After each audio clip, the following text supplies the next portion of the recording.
Electric સામાનની આડમાં દારૂની હેરાફેરી સામે આવી છે, જેમાં અરવલ્લીના શામળાજીમાં દારૂનો મોટો જથ્થો ઝડપી પાડવામાં આવ્યો છે।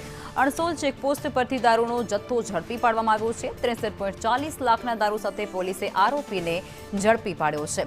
આરોપી ઘમંડારા રામ ગોદારાને પોલીસે ઝડપી પાડ્યો છે। રાજસ્થાનથી ટ્રકમાં દારૂની હેરાફેરી કરતા હોવાનું આવ્યું છે સામે।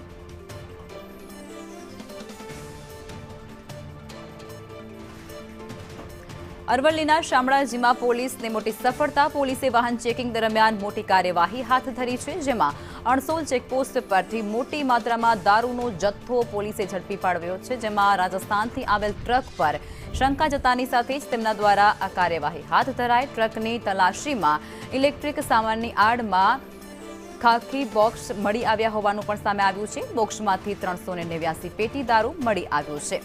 દારૂની કિંમત પણ ખૂબ મોટી કિંમત માનવામાં આવી રહી છે અને આ સાથે જ ગોદારાને પોલીસે ઝડપી પાડ્યો છે। શામળાજી પોલીસે વધુ તપાસ આ સમગ્ર મુદ્દે હાથ ધરી છે।